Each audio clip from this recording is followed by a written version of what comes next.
سعاد يا ابنتي، إن المرأة منا قدرها بيت زوجها، وأنت اليوم محط أنظار الرجال، وقد تقدم عوف بن ميسم ليخطبك من أبيك، فما رأيك؟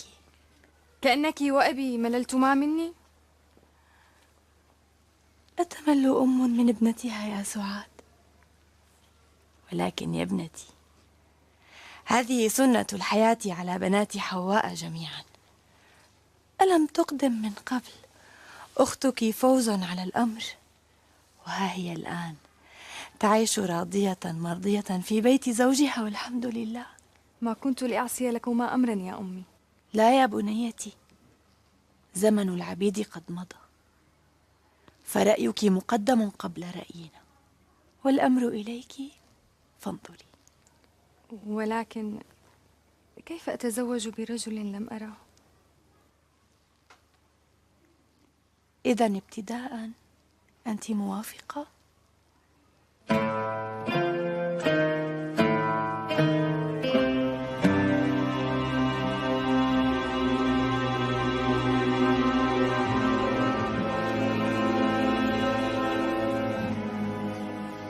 إذن فقد فعلها المأمون.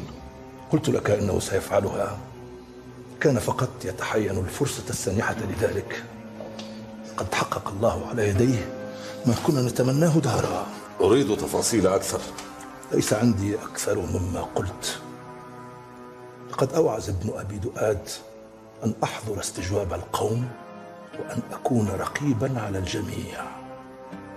بمن فيهم الوالي؟ أجل، بمن فيهم الوالي. لله دره ابن أبي دؤاد، إنه يعرف كيف يدبر الأمور بذكاء وحنكة. الحمد لله الذي أراني قبل موتي يوما كهذا اليوم ينتصر فيه أهل الحق على أهل الضلال. الحمد لله.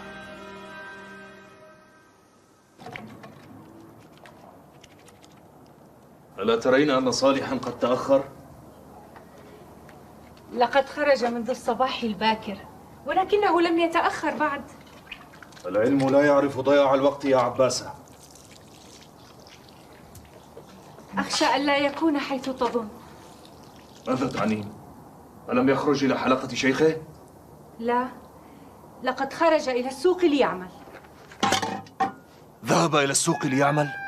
ألم أمنعه عن ذلك؟ ما الذي يحتاجه حتى يذهب إلى العمل؟ بارك الله فيك يا أبا عبد الله، تكفي بيتك مؤونته، ولكن صالحا يريد مساعدتنا كما يقول. ومن أخبره أننا نحتاج مساعدته؟ لدينا ما يكفينا وإن كان قليلا والحمد لله، أما أنه لا يعجبه ذلك. لقد حرت في أمر هذا الفتى وعيتني فيه الحيل. هون عليك يا أبا عبد الله، ورأفة بولدك، فإنه ما يزال يافعا. يافعا؟ عندما كنت في مثل عمره كنت أحفظ القرآن الكريم كله وطرفا من السنة. أنت نسيج وحدك يا أبا عبد الله. لا حول ولا قوة إلا بالله، لا حول ولا قوة إلا بالله. اللهم أصلح لي نفسي وأهلي. ها هو قد أتى.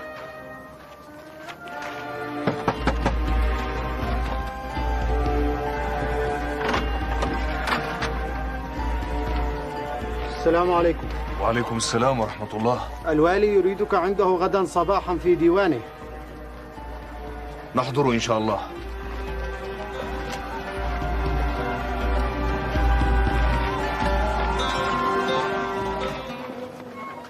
لا حول ولا قوة إلا بالله.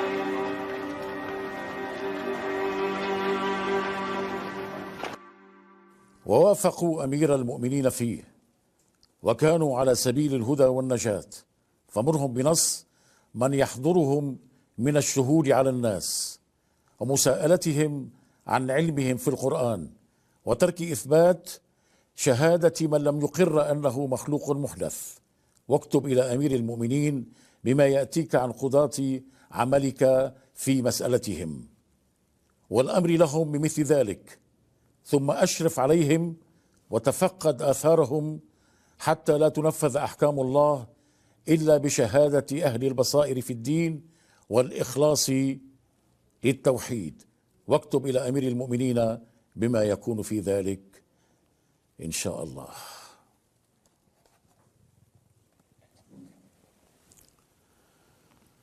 هذا كتاب أمير المؤمنين أطال الله بقاءه، وقد سمعتم ما يريد. جوابا لسؤال محدد: هل القرآن مخلوق؟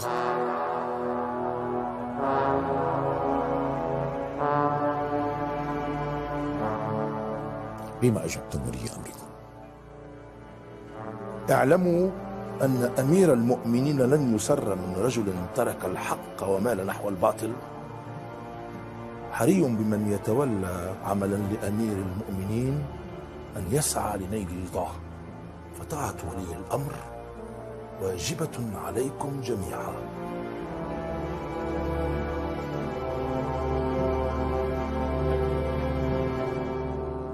أبا إسحاق، حمدا لله على سلامتك. السلام على أمير المؤمنين. وعليكم السلام. أهلا بأخي، أهلا بالمعتصم. يبدو أن الرحلة إلى طرسوس قد نالت منك. قدرك فوق جهدنا، وسعينا لوفاء حقك تقصر عنه عزائمنا يا مولاي. جزاك الله خيرا يا أبا إسحاق، فقد أحسنت وأجدت. اجلس.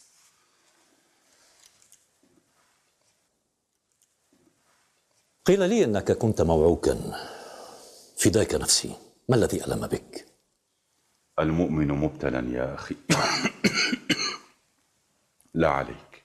شفاك الله من كل علة وأبرأ جسدك من كل مكروه، ولكن ألم يستطع الأطباء معرفة الداء وإيجاد الدواء؟ وإذا مرضت فهو يشفين. آمنا بالله يا مولاي. قل لي أيها المعتصم، ما هي أخبار الثغور؟ إن ما يقوله أمير المؤمنين هو الأصوب لنا في الدين والأصلح لنا في الدنيا، فإذا قال أمير المؤمنين حفظه الله ورعاه ذلك فلا نعد له أمرا ولا نخالف لولي الأمر رأيه.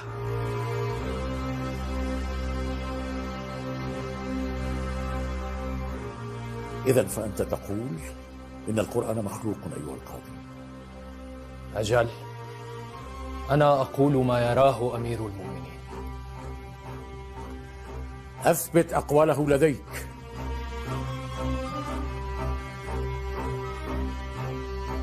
محمد بن نوح النيسابوري، ما تقول في خلق القرآن؟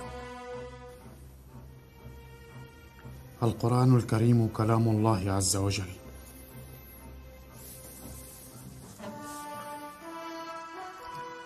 لم أسألك عن هذا، وإنما سؤالي: أمخلوق هو؟ لا أقول أكثر مما سمعته مني آنفا. أمخلوق هو أم لا؟ القرآن الكريم كلام الله عز وجل، ولن أزيد على ذلك شيئا، فما أعرف مما سمعت من الأحاديث الشريفة قولا في ذلك. كما تشاء، لن أكرر عليك سؤالي. أتشهد أن لا إله إلا الله أحدا فردا، لم يكن قبله شيء ولا بعده شيء، ولا يشبهه شيء من خلقه في معنى من المعاني ولا وجه من الوجوه؟ أجل.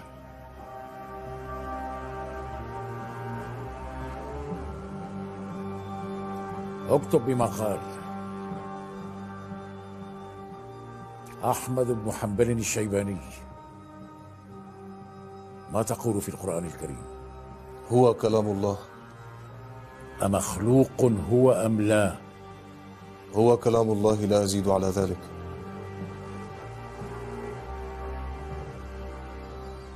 أتشهد أن لا إله إلا الله أحدا فردا، لم يكن قبله شيء ولا بعده شيء، ولا يشبهه شيء من خلقه في معنى من المعاني ولا وجه من الوجوه؟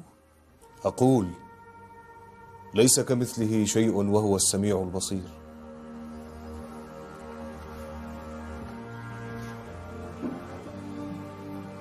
ليس هذا مكتوبا في رسالة أمير المؤمنين، وإنما المكتوب: ولا يشبهه شيء من خلقه في معنى من المعاني ولا وجه من الوجوه. أمسك عن هذا وأقول ليس كمثله شيء وهو السميع البصير، كما جاء في كتاب الله. كما تشاء.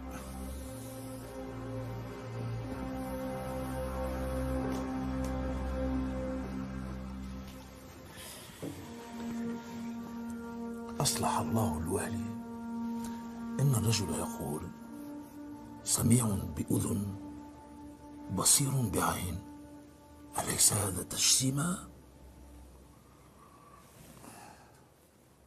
يا ابن حنبل، ما قصدت في قولك سميع بصير؟ أردت منها ما أراد الله منها، هو كما وصف نفسه ولا أزيد على ذلك.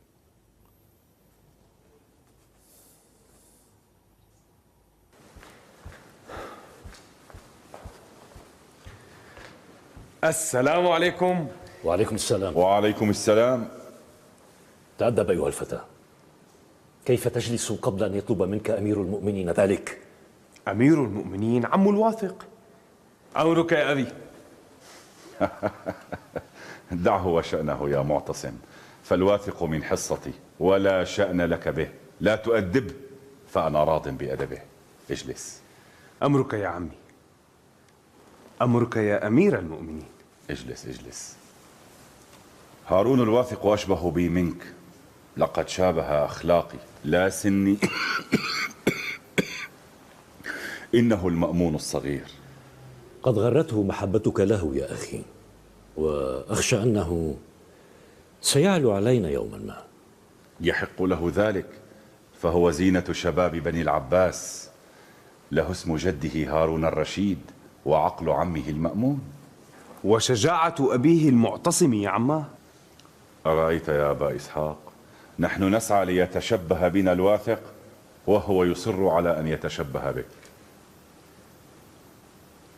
وأي شرف أكبر من أن يتشبه المرء بأمير المؤمنين وأنت كالنجم في محله يرى ولا يطال.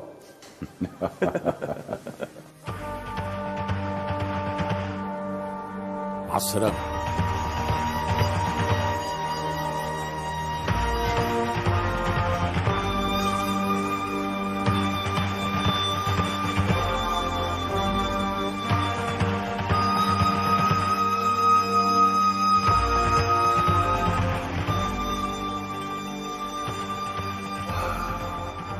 لماذا لم تجبرهم أيها الوالي على الامتثال لأمر أمير المؤمنين؟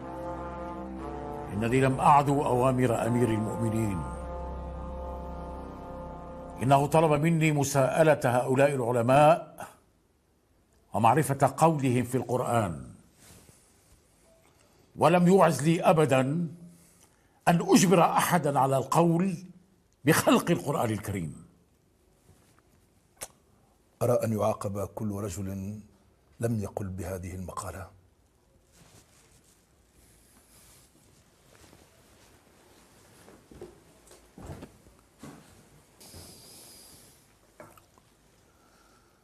ليس هذا حقا لي ولا لك يا أبا عبد الله، إنما الأمر يرجع إلى أمير المؤمنين. أما أنا فقد أثبتت أقوالهم وأرسلتها إلى أمير المؤمنين، ولن أتعرض إلى أحد منهم إلا إذا أتتني أوامر من أمير المؤمنين.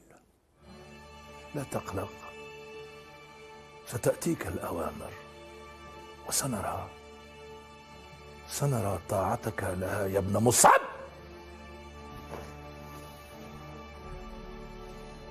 قاتلك الله وقاتل من جعلك رقيبا علي في كل أمري. خلق القرآن، ماذا ستستفيد الأمة من ذلك غير ازدياد الفتن وتقلب الناس علينا؟ أتم في الأمر ما يستدعي القلق يا أبا عبد الله؟ لست على بينة من الأمر يا أم صالح، ولكن ما جرى لا يبشر بخير، بل هو نذير فتنة وابتلاء، ولا أحسب أن الأمور ستقف عند هذا الحد. شيخنا يقول إن الأمر هين. ماذا يا ولدي؟ يقول ما دام أمير المؤمنين رأى ذلك فهو يتحمل جريرة ذلك، وطاعة ولي الأمر واجبة، ونحن ما علينا إلا السمع والطاعة. لا يقول بذلك إلا جاهل لا يعلم من دينه إلا بابه الأول، وليته يفقه. أحقا يقول ذلك؟ أجل يا إمام. إذا كان يقول ذلك فهو شيخ سوء إذن. لا تعد إلى حلقته بعد اليوم. تريده أن يترك شيخه يا أبا عبد الله؟ أجل، إنما نريده أن يتعلم العلم ليخشى الخالق لا لينافق الخلق. أيعقل أن شيوخ السوء هؤلاء يعلمون الناس النفاق لمجرد أن أمير المؤمنين أمرهم بذلك؟ قال رسول الله صلى الله عليه وسلم: من أمركم منهم بمعصية فلا تطيعوه. طاعة ولي الأمر ما أطاع الله. مشايخ السلطان تغريهم اللقمة واللقمتان، ولا يأبهون بدين الله إلا بمقدار طعامهم وشرابهم، فالقول ما قال ولي الأمر لا ما قال الله. ألا في الفتنة سقطوا، ألا في الفتنة سقطوا.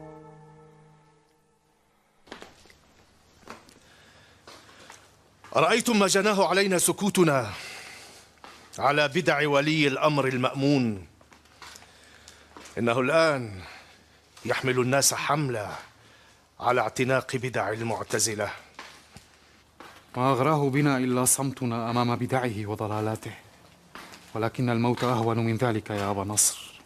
ألف مرة يا ابن نوح، ألف مرة. طغيان الباطل يحتاج أمة ناصحة تملك الحمية لدين الله وتستعد لأن تلقى مصيرها إلى الله غير آبهة بسجن أو موت. وماذا نستطيع أن نفعل يا أبا نصر؟ إن الخليفة المأمون بن هارون الرشيد حفيد ابن عباس رضي الله عنه يقف من ورائهم، ولولاه ما طغوا وتجبروا. صدقت، فلولاه ما طغوا وتجبروا. ولكن لا تعدد لي الأسماء كأنك تباهي بها يا ابن هانئ. نحن نعرف الرجال بالحق ولا نعرف الحق بالرجال. وليكن المأمون ابن من شاء، إن كان على الباطل فلا طاعة له إلا في معروف. هكذا علمنا محمد صلى الله عليه وسلم. صلى الله عليه وسلم. أتحسبون أن الأمر سينتهي عند هذا الحد؟ إن بقينا على عجزنا هذا فلن يقف الأمر عند هذا الحد. يجب أن يجد هؤلاء المعتزلة من يتصدى لهم، رجالا شدادا باعوا أنفسهم لله. وساحتنا الأولى هي الدعوة إلى الله على بصيرة بين المسلمين، فأعينهم بنا معقودة وكلمتنا عندهم مسموعة. هذا أوان العلماء لا أوان السفهاء. جزاك الله خيرا على ما قلت يا أبا نصر، وإني إن شاء الله من الثابتين على الحق. أسأل الله تعالى أن يثبتنا جميعا على الحق ويوفقنا للذود عن دينه. اللهم آمين. اللهم آمين. ومتى ستخرج إلى طرسوس؟ ربما اليوم وربما غدا. ومن سيخرج معك؟ أقصد ومن من علماء بغداد وشيوخها طلب إليه الخروج إلى طرسوس؟ محمد بن سعد، وأبو مسلم مستملي الشيخ يزيد بن هارون، وزهير بن حرب بن أبو خيثمة، وإسماعيل بن داود، وإسماعيل بن أبي مسعود، وأحمد بن الدورقي.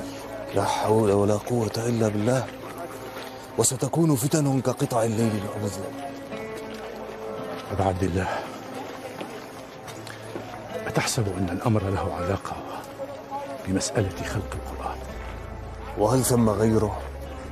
المعتزلة يسعرون الفتنة، وقى الله المسلمين شر الفتن. لا حول ولا قوة إلا بالله العلي العظيم. لك الله يا أبا زكريا وهو حسبك.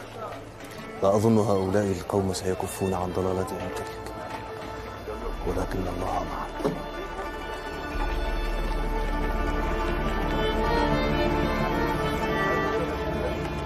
وهذا ما جرى يا عم. وبالله المستعان. جميعنا يعرف أن المعتزلة لن يهدأوا حتى يثيروا فتنة على المسلمين، ولا منجى منها إلا إلى الله. قد غرهم تأييد من دعي المأمون. أبا بكر، على رسلك، إنه ولي أمر المسلمين وله في أعناقنا بيعة. الله أحق أن نخشاه، ألأنه ولي الأمر نلتقم حجرا ولا نتكلم؟ أبا محمد، إنكم لا تعرفون بطش السلاطين، انتبه للسانك. حسبنا الله ونعم الوكيل. هدى الله أمير المؤمنين المأمون. حكمة ولي الأمر تقتضي ألا يدفع رعاياه دفعا إلى عصيانه والإنكار عليه، لأنه أصبح يأمر بالمنكر. أتحسب أن الأمور ستسوء أكثر يا أبا عبد الله؟ خاصة وأن خبر استدعائكم من قبل الوالي قد سرى كالنار في الهشيم بين الناس. لا أكتمك سرا، الناس متخوفون وفي قلق بالغ لما هو قادم. ومن منا يرضى أن تشتعل أرض الإسلام بالفتن؟ ولي الأمر ورعاياه شركاء في إخماد الفتن، وأني لا أدعو الله في كل وقت أن يجنبنا الفتن ويقطع رؤوس الجهال. مصاهرتك يا أبا فوز شرف لمن نالها، وإنني لأرجو أن أكون من ينال هذا الشرف ويحوز حسن ظنك. بل مصاهرتك شرف لنا يا ابن ميسم، ولن أجد لابنتي زوجا أفضل منك. بارك الله فيك وجمع بيننا على ما يحب يا أبا فوز. الفاتحة على نية التوفيق.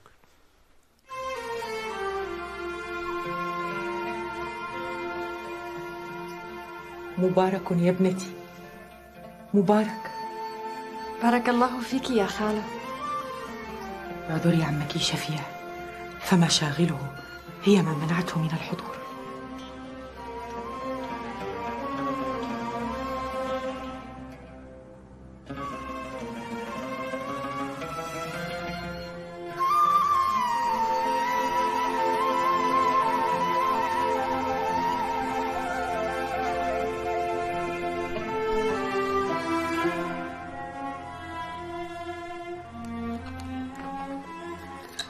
فضائل الصحابة. الحمد لله، ها قد انتهيت من هذا الكتاب. جمعت فيه الروايات المسندة عن فضائل خير أمة جعلها الله وسطا بين الأمم. رضي الله عنهم وأرضاهم. أخذنا الحديث ونسيت أنك تريدني في أمر يا ولدي.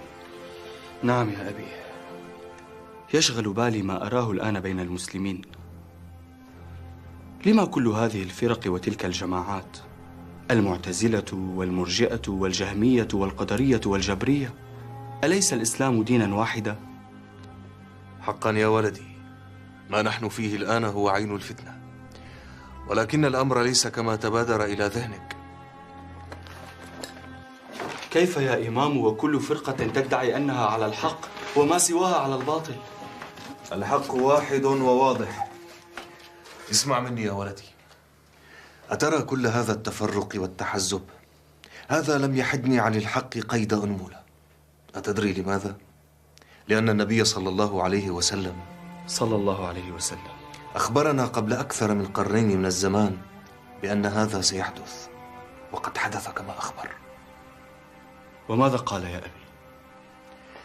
قال رسول الله صلى الله عليه وسلم افترقت اليهود على 71 فرقة، وافترقت النصارى على 72 فرقة، وستفترق هذه الأمة على 73 فرقة، كلها في النار إلا واحدة. فرقة واحدة لا تدخل النار؟ من هي؟ كان هذا سؤال الصحابة يا ولدي. قيل من هي يا رسول الله؟ فقال صلى الله عليه وسلم من كان على مثل ما أنا عليه وأصحابي. ألم أقل لك أن الأمر يسير؟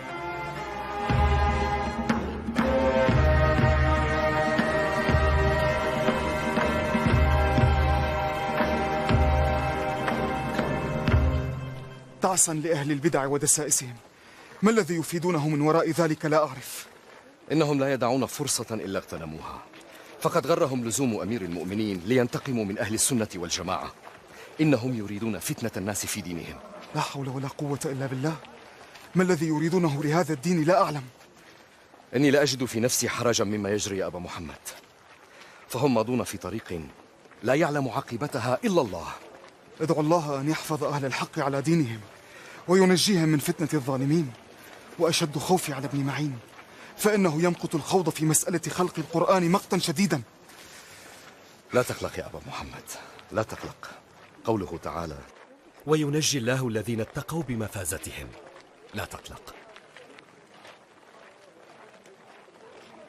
رحم الله أباك يا أبا عثمان، فقد ملأ الآفاق علما وأدبا، ولن أنسى فضله علي ما حييت، فبورك في الابن بركته بأبيه رحمه الله. بارك الله فيك يا إمام، ولقد سمعت أبي رحمه الله يقول: ما خلفت ببغداد رجلا أفضل ولا أعلم ولا أتقى من أبي عبد الله أحمد بن حنبل.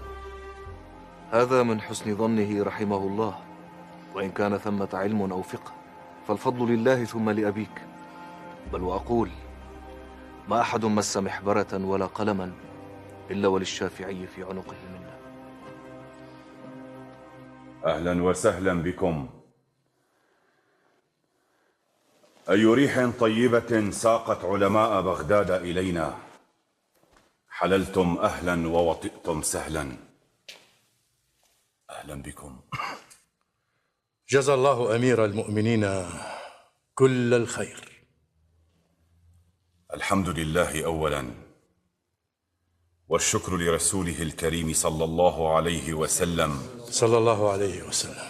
ثانيا، إن الله سبحانه وتعالى عادل لا يرضى بالظلم والفساد، فإذا لم تكن كلفة لم تكن مثوبة. أنا أمير المؤمنين المأمون بن هارون الرشيد أقول: إن كتاب الله الذي جعله إماما لنا مخلوق،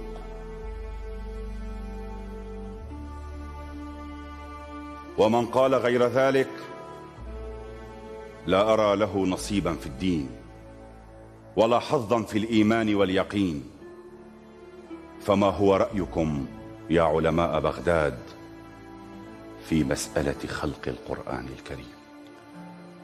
حفظ الله أمير المؤمنين، فلما خصنا من دون غيرنا بشرف المثول بين يديه؟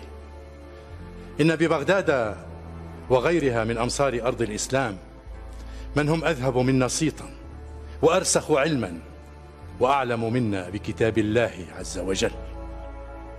إنما عليكم الجواب لا السؤال. عنا لي سؤال يا أبا عبد الله، أتأذن لي؟ لا تحتاج إذنا يا ابن أخي، تفضل. متى بدأ القول بهذه المسألة المنكرة، مسألة خلق القرآن؟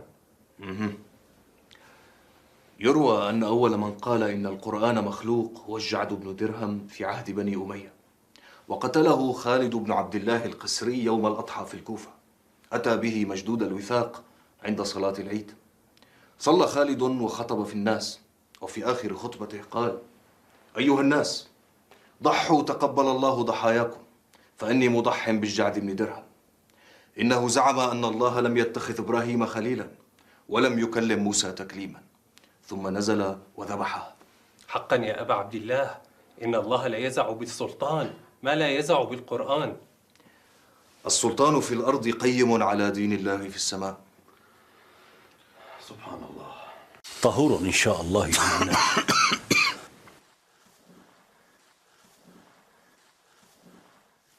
قل لي يا ابن معين، هل القرآن مخلوق؟ القرآن الكريم كلام الله.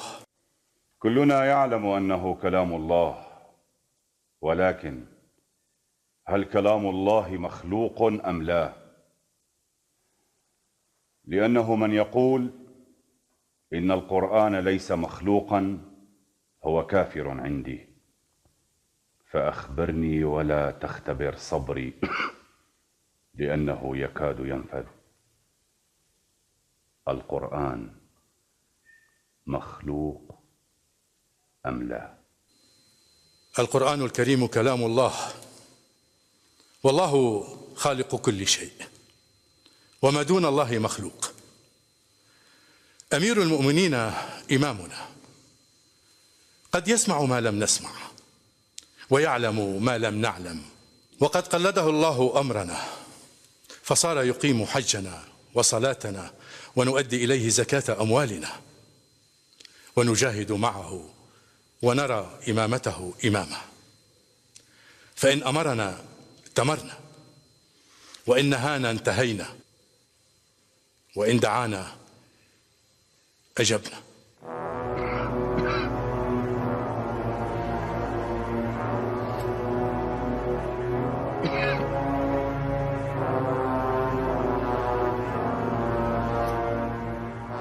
أجبني يا ابن معين، وإلا أقسم بالله لترين مني ما تكره.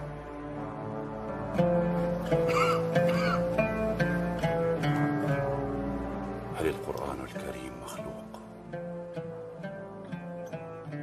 إن أمرني أمير المؤمنين أن أقول قلت ما أمرني به. أنا أقول إن القرآن الكريم مخلوق، فما تقول أنت يا ابن معين؟ القول قول أمير المؤمنين. إن القرآن مخلوق.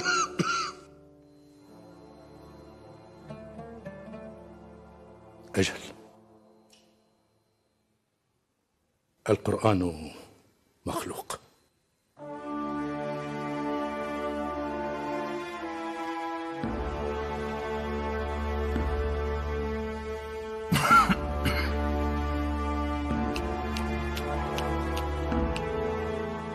رأيت كيف أن الأمر في غاية السهولة واليسر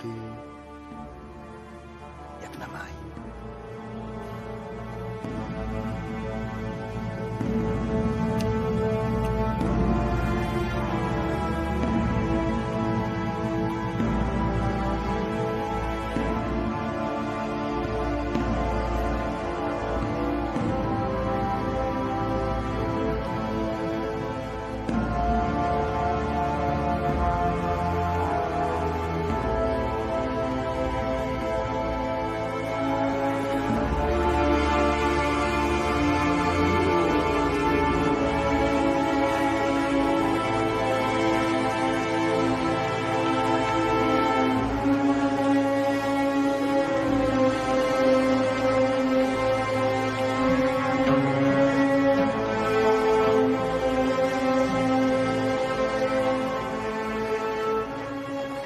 بأي وجه سأدخلك يا بغداد؟ بأي وجه؟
أليس هذا يحيى بن معين؟ بلى إنه هو. متى قدم من طرسوس؟ بل قل به خرج مستترا من لحظ الناس. ربما لم يرنا يا إمام. بل رآنا رأي العين أول دخوله المسجد يا ابن نوح، وها هو يخرج الآن دون أن يلقي السلام. رآنا أول دخوله؟ غريب أمره. أجل، وليس من عادته أن يتجاهل. سنراه لاحقا ونقف على حقيقة الأمر. بل سألحقه الآن لأعرف ما به. السلام عليكم. وعليكم السلام ورحمة الله. إن أكثر ما أوصيك به أيها المعتصم هو أحمد بن أبي دؤاد، أن تحافظ عليه ولا تخالف مشورته. إنه رجل وفي صادق ذكي بالفطرة، وهو على علم بكل تاريخ أجدادنا. إنه كنز ثمين لا تفرط به. سمعا وطاعة يا أمير المؤمنين، أطال الله بقاءك. أمر آخر يا أخي، أعرف أنك رجل حرب ومنشغل بسد الثغور، ولكن اسمعني أيها المعتصم، اسمعني يا ابن أبي وأمي. إذا أتتك الخلافة أيها المعتصم، إياك أن تتساهل مع من ينكر أن القرآن الكريم مخلوق. عليك بهم، فهؤلاء هم رؤوس الضلالة والجهالة، ولسانهم لسان إبليس الناطق بالزور والبهتان. واجعل مآل هؤلاء الفئة لابن أبي دؤاد، واعلم يا أخي أن ما يراه هذا الرجل هو ما يراه أخوك المأمون، وهو الرأي الحق إن شاء الله.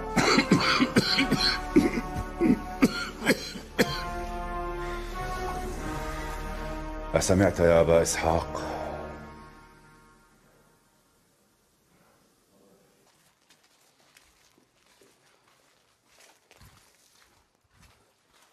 أبا زكريا! وعليكم السلام ورحمة الله. انتظر يا رجل، انتظر يا أبا زكريا. توقف يا رجل، ألا تسمع؟ أبا زكريا! السلام عليكم يا أبا زكريا. وعليكم السلام ورحمة الله. ما عهدناك تشيح بوجهك عنا بعد طول غياب؟ أم إن رؤية السلطان تنسي المرء الأقران؟ ما بالك قد غبت عنا منذ قدومك من طراسوس؟ لا تنفع رؤية وجه قد جف ماؤه يا ابن نوح. قد ذهب الترسوس بماء وجه أخيكم. خير إن شاء الله، خير. أخبرني ما الذي حدث يا ابن معين. لقد انغمس لسان أخيك في الضلال.